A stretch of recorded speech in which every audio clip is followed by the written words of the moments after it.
Welcome to Sexology, a podcast that untangles the science of sex and pleasure.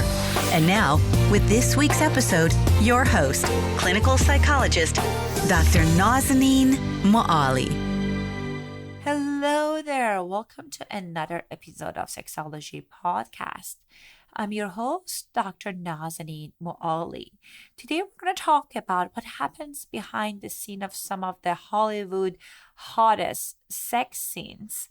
However, before I tell you more about the content of this episode, I would like to invite you to take our free quiz to realize what kind of a lover are you.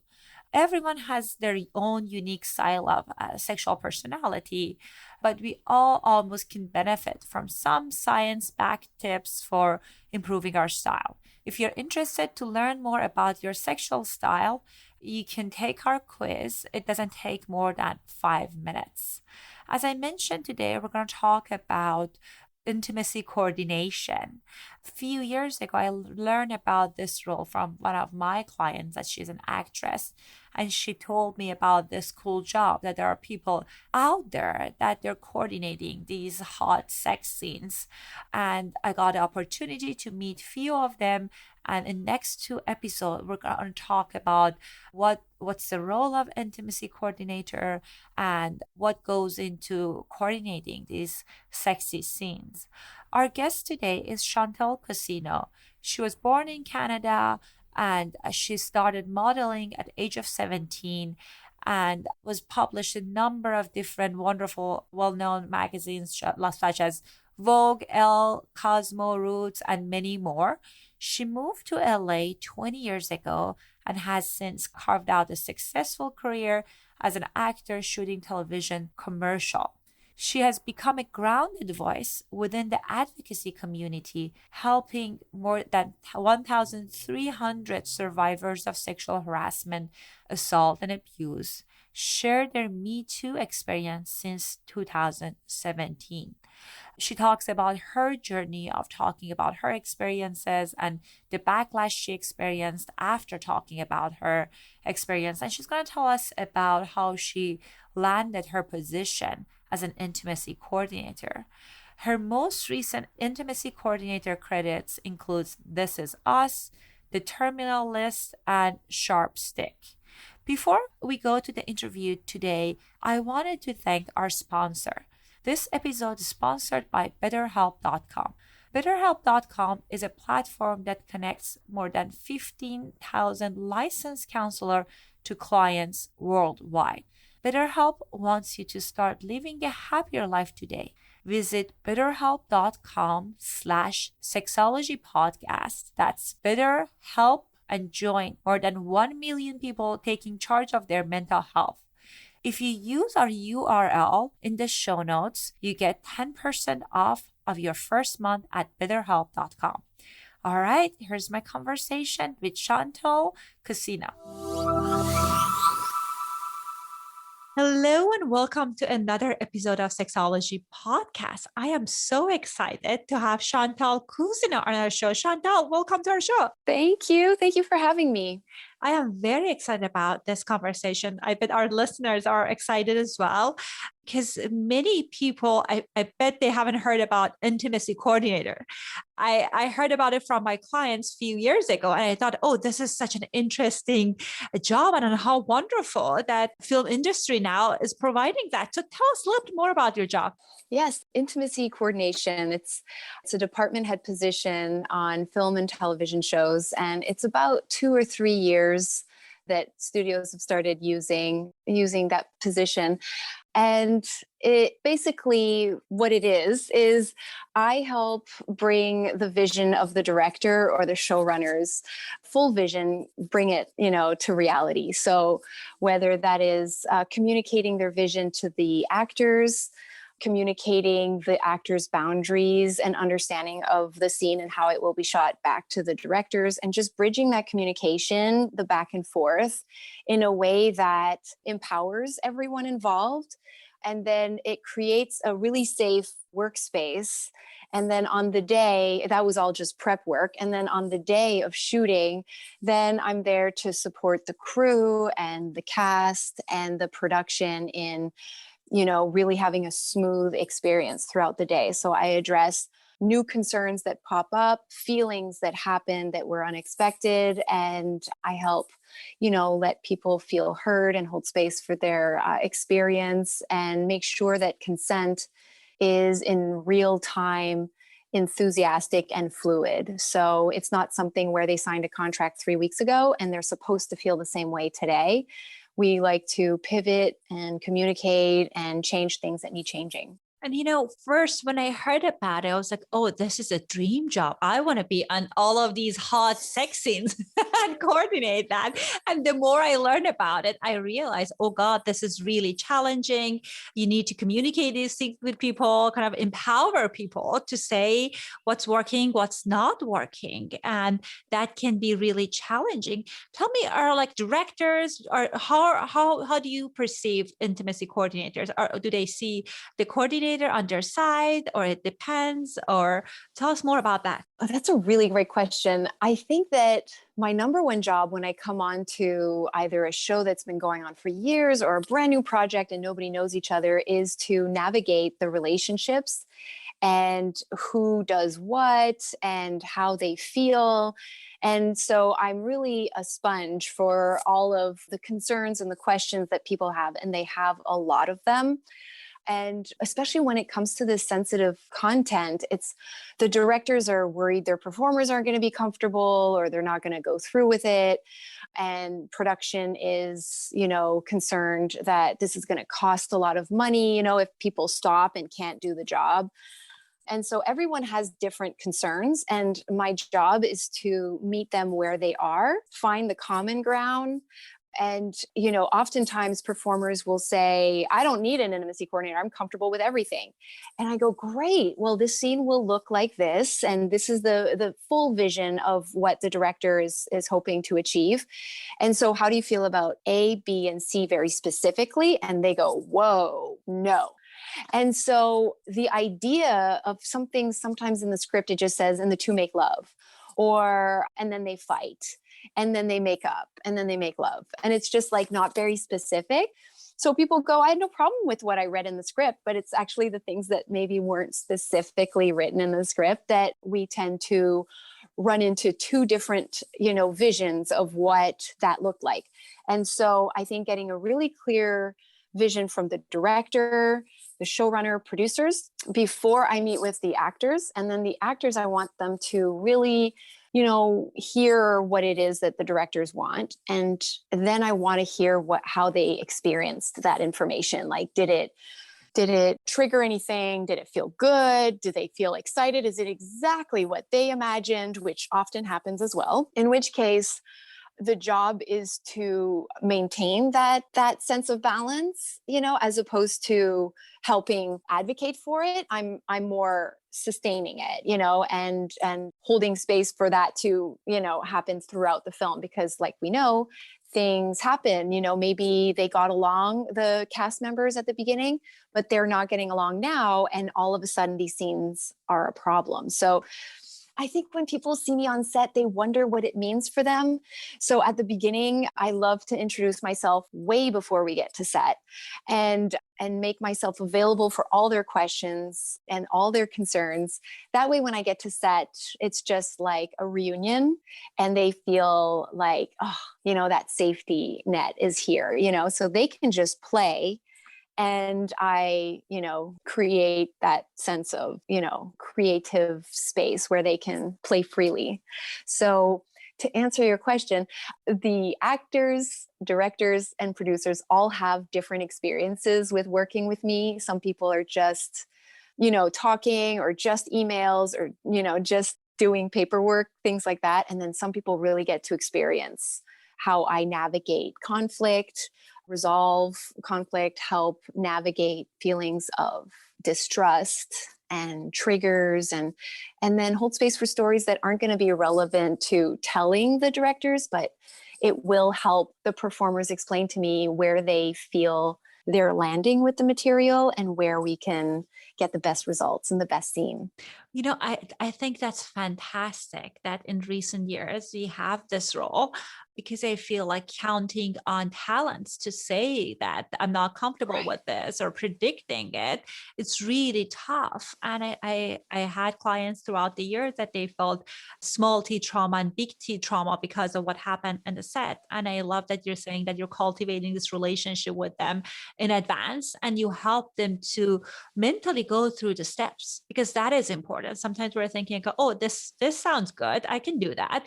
But if we're thinking about it entails this touch and that movement, then that can bring up lots of good information about whether it's doable or not. Someone shared with me that they were at the set and they said, okay, what should I do? And the person said, like the crew said, just do whatever you do for making love. And the person did that. And they said, no, definitely not that. Oh my And goodness. just like, so it was embarrassing for them. It was embarrassing for the talent. So I'm glad that they have you to carry that vision, have this conversation with people. That you bring up a good point. Intimacy coordinators, there's a lot of people just popping up saying that they are intimacy coordinators, and they are trained and educated in a lot of other things that seem related sideways, but still like peripherally, but not directly.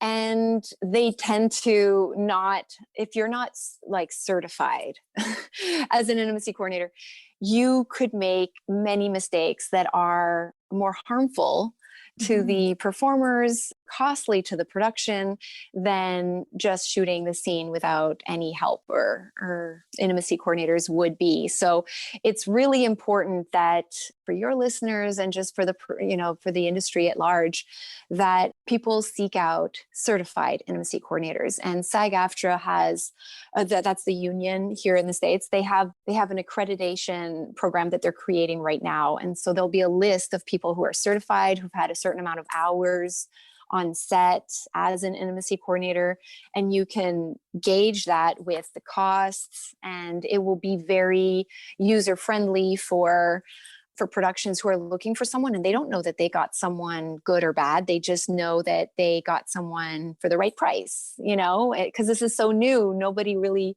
knows, and I don't put things on my resume until they've aired. So there's a lot of TV shows that I've done that I'm not really talking about until they air. But having worked on a Lena Dunham movie that's not coming out, but it has been wrapped and it's in post, and This Is Us, those two experiences were amazing. I've done several TV shows since, and every experience is really different than the other. And so there's so many areas where people were vulnerable before and that they're not so much now. So it feels like a really good improvement. We're moving in the right direction. Absolutely. And I think someone that would have a right training, I think it's really important. I know that when we talked before, you shared with me that you also were you're an actress, right? Like you were in the field. So tell us, how did you get to this job? Well, I've been an actress for 22 plus years. I did TV commercials, and I did a lot of them, like well over 100. And so I've been very blessed here in Los Angeles to have this great career. But at the beginning of my career, I also did film and television.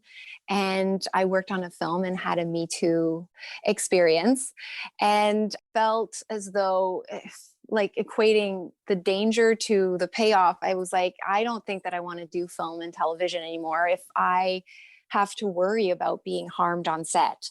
And so I veered towards commercials, and I never looked back until the Me Too movement, where survivors were coming forward about Bill Cosby and Harvey Weinstein. I said, does anybody want to talk about the director that I was speaking about? And 38 women came forward. Oh, wow. That was on Twitter. And the 38 of us, someone decided to speak to a reporter at the LA Times. And I was the only of the 38, the only one who had worked with that director. So I guess that perspective was important to share, because it could have been, the narrative could have been framed to say that they were disgruntled, that they didn't book it, but it doesn't matter if you book it or not. A predator will do what they do, whether or not you book the job or don't. So the LA Times article came out and it froze my career. Oh no. Stopped it in its tracks. So I went from 10 commercials a year to 0. I'm so And sorry. thank you. It was shocking. And I just thought, it'll blow over. There's just no way, and it didn't. And I was asked by SAG-AFTRA to testify before the Senate Judiciary Committee in Sacramento to speak on a bill, SB 224, that would change the definition of employer to include people who can affect your career. So instead of just payroll bill in Chicago, the director, producer, casting director, everyone who is able to affect your career can be held accountable for bad behavior. Mm-hmm. So that passed unanimously. And that was a wonderful experience. And when my article came out in the LA Times, within 48 hours, 400 women came forward about the same man. Wow. Mm-hmm. So it was only 38, only 38 in the article. Only 38. And then when it came out, like there were like hundreds of people out there. Oh 400. God. So I took their disclosures. They spoke with me. I was named in the article. So they found me on Twitter and through the union and through friends of friends. They just came forward and told me their stories and shared their experiences. And then from there, more performers came forward and told me where they had been harmed. And I have taken the disclosures since 2017. I've taken over 1,400 disclosures. Wow. And at first it was like 8 a day, and a disclosure can take 1 to 5 hours. Right. So it was a lot of information. It taught me a lot about where performers are the most vulnerable. It gave me a whole library of information, and I took that to SAG-AFTRA, and we worked together with Gabrielle Carteris and David White and Duncan Crabtree Ireland, who's the in-house counsel there. And we worked diligently to create a safer space. And immediately they stopped auditions in hotel rooms. Mm-hmm. Immediately they stopped. They created a hotline with qualified people to answer the call, to really offer help for people who are in crisis, dealing with what comes up. And so that's what I did for the 2 years that I didn't work. And then I certified to be an intimacy coordinator when I decided I wanted to pivot my helping people create resources for people that have been harmed to prevention. So it was just sort of born from having worked so much with the aftermath of trauma. And I wanted to get ahead of it and work with the prevention. Well, Chantal, what a story. Wow. How courageous that you spoke up about it. And I can imagine it was tough to hear stories. I work with lots of sexual assault survivors, and sometimes hearing the stories of survivors when they talk about trauma can be very challenging, even one or two per week. I can only imagine the kind of like the magnitude of the pain that you carried for these people. Again, very meaningful, and thank God it led to results. But how was that like to hear these stories? It was, at first, it just felt necessary. There were floodgates and they were open, and a lot of people needed to be heard. And so it was just important to do the work. But then I found it to be really hard.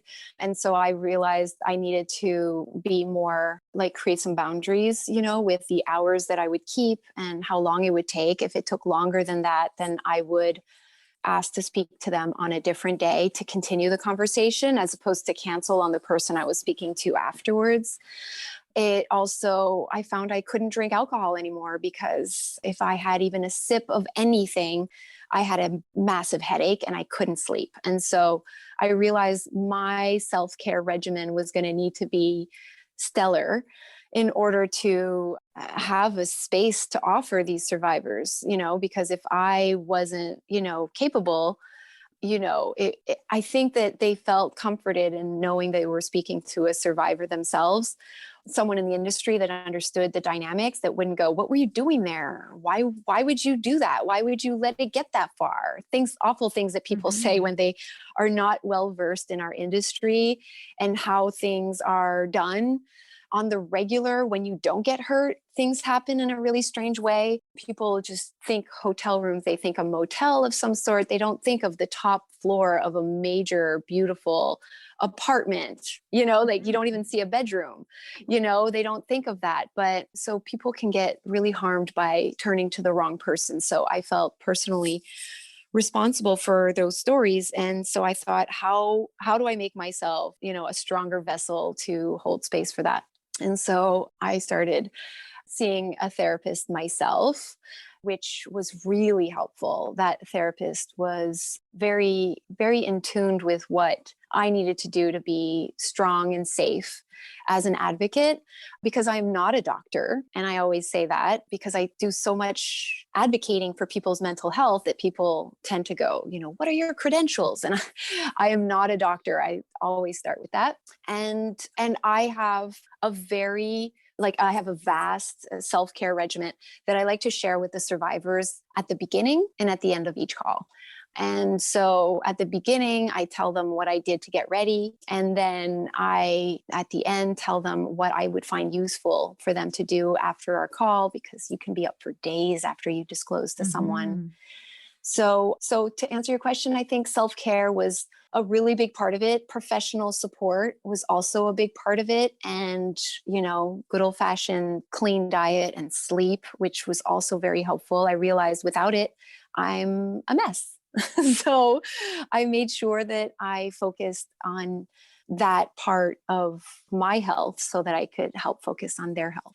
Well, I think even with that, I can imagine that was incredibly painful. You experiencing kind of similar kind of pain with the same person. I think it was very generous of you to volunteer to get these stories, collect these stories, and advocate for people, because I think that's what happened with many of survivors. I have many of my clients that are survivors, and they choose not to pursue any legal action talking about these things, because you have to tell and retell your stories so many times, and that can be very painful. And I think it's really powerful if someone that's collecting the stories are someone that had similar experiences, so they will be more sensitive to the challenges that comes up and the modeling that you do, that this is what I'm doing and this is what I find useful, versus someone kind of like saying, okay, that was it, and then kind of like ending the call without giving them information. Right. After each call, there are resources in their area that I've researched before the call, because they called from all over the world. And whenever we would contact each other, I would ask them where they were, where it happened, like the location of where they were harmed, and where they were now. And so that way I could give them resources to, suicide hotlines, groups, community outreach, things of that nature, police in the area where it happened, in case they wanted to pursue it. Very few people do. Out of 1,400, I say 1,400 till I get to 1,500, but I'm at 1,400 now, and only 6 people have gone to the police. Yeah, that makes sense. Yeah, the statistics are that 100% of those survivors never told a soul. So when people say the statistics are 1 in 3 or 1 in 6, and I'm like, you don't know until you talk to everybody. And Right. We haven't. We do not have statistics on this. You have statistics on who has come forward. But when I've found 1,400 people, just as Chantal Cousineau, that tells you the number is astronomical, and that more likely than not, a person will have been harmed in some way, shape, or form, either in this industry or any other, as a child or as an adult, and there's a TED talk there in there somewhere about having no statistics on this issue, because these statistics are only helpful to the extent that we understand. Absolutely. Yes. Yeah. Yes. And so I'm at all of this 1,400 number. Are these people from the same person, or now you're a designated person for this kind of calls? I'm not even a designated person. I mean, nobody designated me, not even myself. I go, oh gosh, no, people just found me on Twitter or through someone that came forward and spoke to me. And then they decided they wanted to speak to me and tell me what happened. And then sometimes a daughter will tell me something, and then she's like, something happened to my dad and he wants to talk to you. And it just like webbed out, where people found me, like I said, from all over the world. I did a lot of interviews when my LA Times article came out, and in Canada, because it happened in Canada. And so I did a lot of interviews also for the legislation. And so anytime I spoke anywhere, hundreds of people would find me for weeks following. So I'll probably see an influx after this podcast as well. So that's sort of been the wave. And so you're collecting, these people are that like people who are in the industry and they got harmed. So you share that, like, what do you do with those stories? Are you just holding space for them, or they are using this as a way to take some action? Some of them want to speak to a reporter, and those are part of the resources that I offer at the end of the call. Police, and then suicide hotline, reporters in their area that would be interested in like hearing what they had to say. And so I have all of these resources offered to them. I do a soft handoff with that. That's not something that I hold on to and follow their journey through. I think that would be too harmful to me to continue on that journey with them. I do want to hear them. I do want to help them on their journey, but I think there are more capable people, experts, really. I pass them off to experts. But if all they want to do is be heard, then I feel like I can do that and not cause any harm. I think I can hold space for that. And their story in turn informs me about places and ways that we are vulnerable in this world, whether they are performers or not performers, because they're not exclusively film industry. And so I took that information, and I continue to take that information to the unions, that like if it was harmed by a director, I call the DGA and I discuss with them ways they could improve on their, constitution and how they address these issues. And, I ask them questions that get them thinking about how they can do things better. Again, I don't follow that through to the end either. The only place I really followed through was with the union, with SAG-AFTRA, because I continue to work with leadership because they're just so hungry for change, and they are so ready and willing to meet this moment in a really effective way that I've found great healing from working with them. If I felt like my presence there and the information I was sharing was falling on deaf ears, I think I would have had to walk away from that as well. And also legislative reform, worked with equal rights advocates and with senators who are looking to change the infrastructure of our vulnerabilities, and try and create a safer space so that it just sort of trickles down. You know what I mean? Where, if we create this safer, or the foundation safer, then we can build on something like that and seek different results. That's what we want, right? We just want change. And so I can't take away the pain of the performers and the people survivors that have come forward to me. If I can, change the future, I think that will be very healing for them as well. And they are a big part of the work that I do. What a beautiful story. And Chantal, I did my dissertation on post-traumatic growth. And it's very close to what you're talking about, that many survivors, they found growth in pro-social activity, like helping other people. Right. And that's very meaningful when we are taking steps to make a change. And that's what I'm hearing, that it seems like that's what you're experiencing, that when you're able to make meaningful change with organizations, that you are, although you endure that pain, you're willing to be part of this, which I think it's a huge, in a way, sacrifice. I feel, again, many survivors choose to never talk about these things. These conversations can be triggering for many women, because I believe many women of all ages, they experience all sorts of sexual assault or sexual kind of like a trauma, but a big trauma or a little t trauma. So I think this is really meaningful. So tell us, what are some of the places that you see maybe young actress or actresses are vulnerable when they start their career, they don't know their rights? Well, they're vulnerable with regards to representation, what to expect from people who are going to be navigating their careers. So when you're starting out, you're vulnerable because you don't know what the norm is. So whatever it is your agents or managers are telling you, you might think that that's just the way it is. A lot of people who are not part of a union yet are vulnerable. But outside of that, people who are in the union do have representation that's wonderful. Then you have the audition process. And recently in July of 2020, we passed a new contract for TV and theatrical with SAG-AFTRA, and it really addressed and narrowed the vulnerabilities that performers have in that workspace. So, there are new nudity and simulated sex protocols that have been, what's the word I'm not thinking of, that have been applied to the workspace, which is there are no more nude auditions. There is a final callback. They can see your body with modesty garments, but there has to be a minimal amount of people in the room. And if those people are on a Zoom call, they have to be visible and have expressed like who they are, introduce themselves, and continue to be visible throughout that process. Once you are down to your modesty garments, you are not allowed to simulate sex or any sex acts. And you are not to be videotaped or photographed, and never with a personal recording device, like so no phones.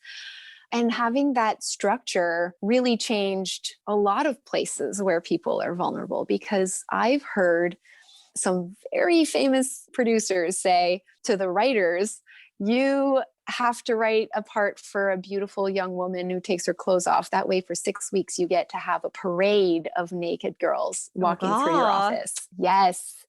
So that was said to me by someone who was very ill-informed talking to me about it. And I still hear that echoed in my voice, in my head, but I took that to SAG-AFTRA, and these amazing negotiators, David White and Gabrielle Carteris and Duncan, took that to the AMPTP and put those protections in place for performers.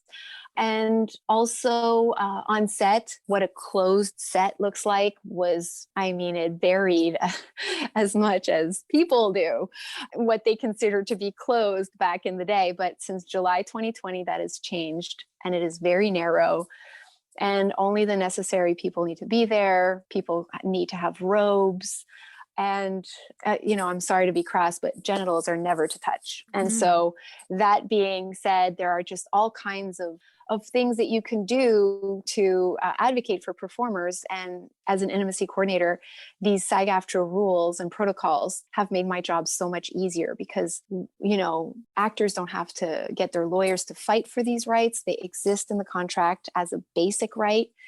And then they can fight for above and beyond what it is that they feel is necessary for them. But it just reduces the amount of requests that you have as a performer. So it's a good time to be a performer. 2021. Well, it's great that you're advocating for these things. You're paying attention to what you're hearing. And I hear the passion, right? Because it can be easy to say it is kind of industry standard. I'm sorry this is happening, but this is a culture. But I love that you have this kind of like solution focused, action focused approach to it. So I'm glad that the person talked to you about it. And with no genital touching, many of these shows, you see a close up. Then how is that happening?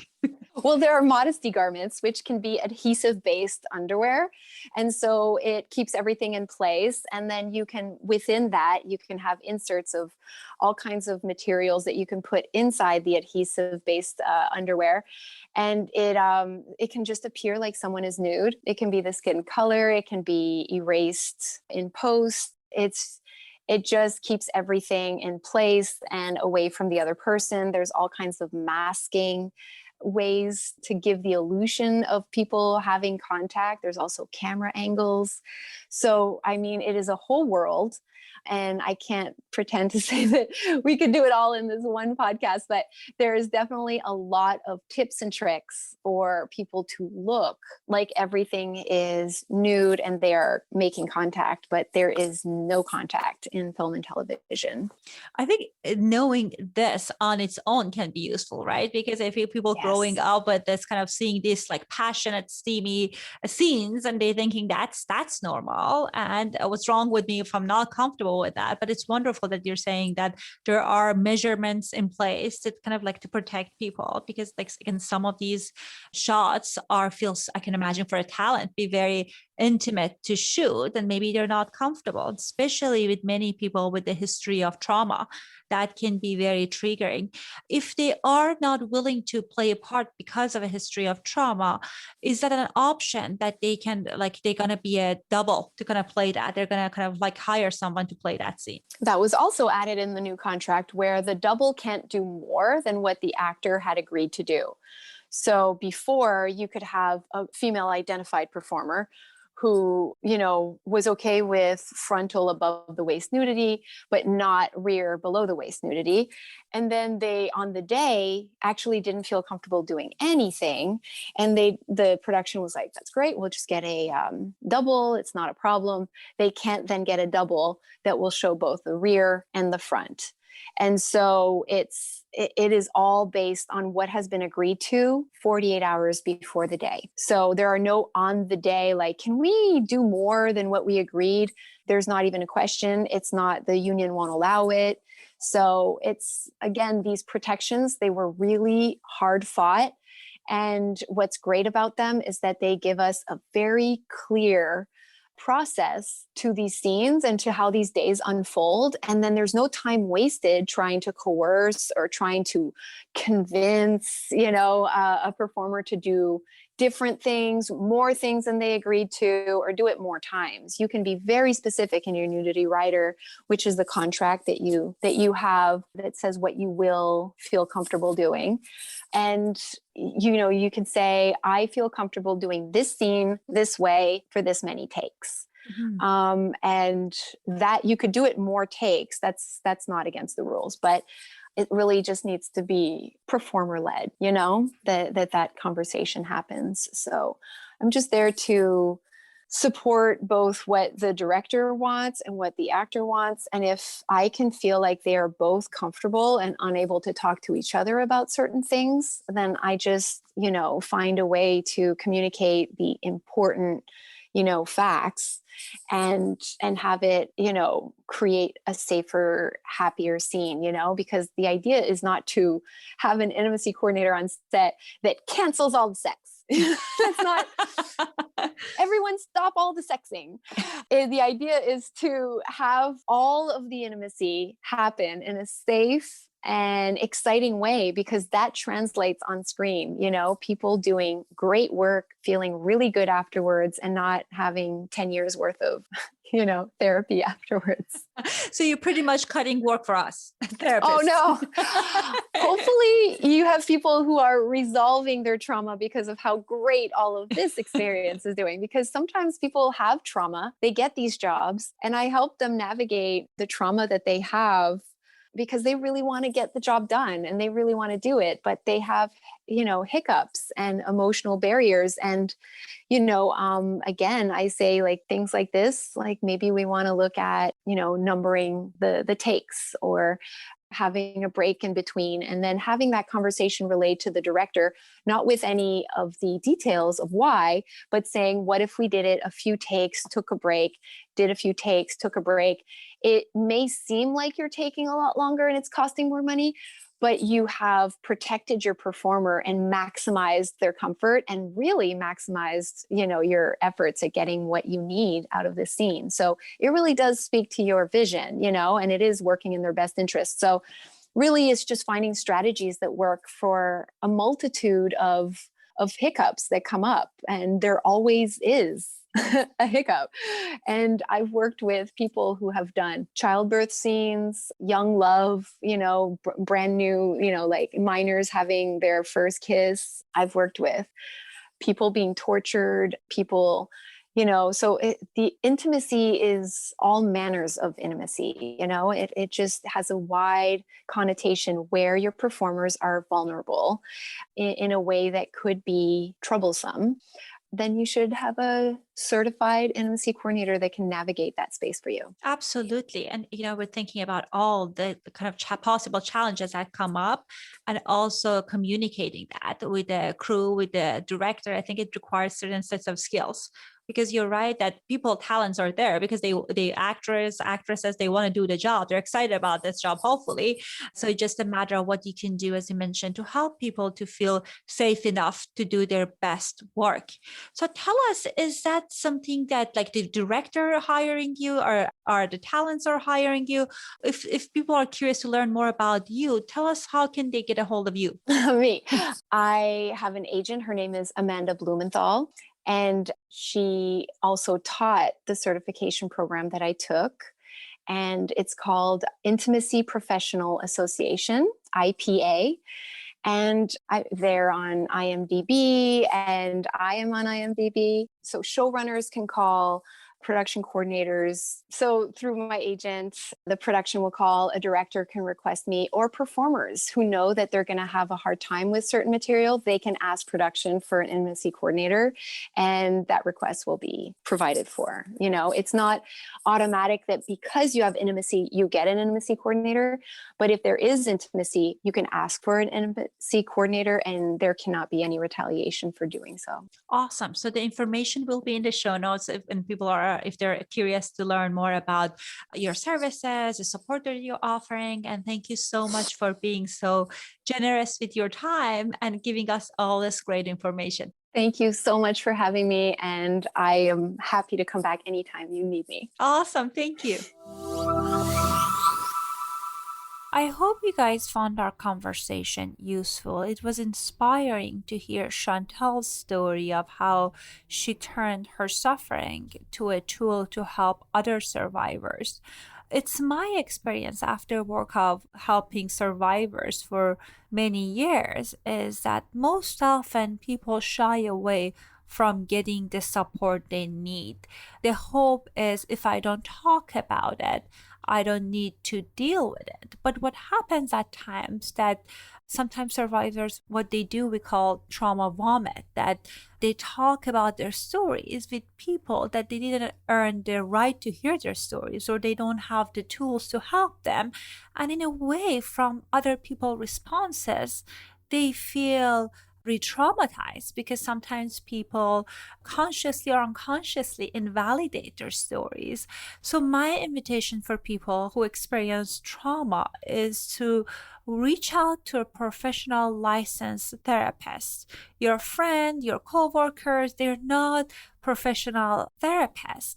People and organizations like our sponsor, BetterHelp, they are equipped with having the skills that they can help you to get this professional support today. I know sometimes it can feel overwhelming to find the therapist and going through the process of intake. If you choose to go with BetterHelp, they ask you a few questions and they match you with a therapist that has a specialty and expertise in the area that you need support with. If you are interested to learn more about BetterHelp, you can find the link in the show notes. If you use our code, you will get 10% discount.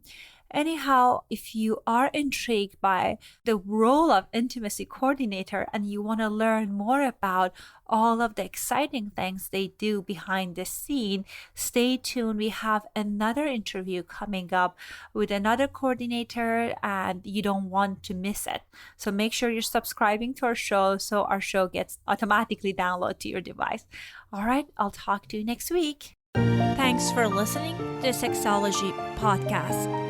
For more great content, visit www.sexologypodcast.com. Please be advised that information presented on this podcast is not a substitute for seeking help from a licensed mental health provider.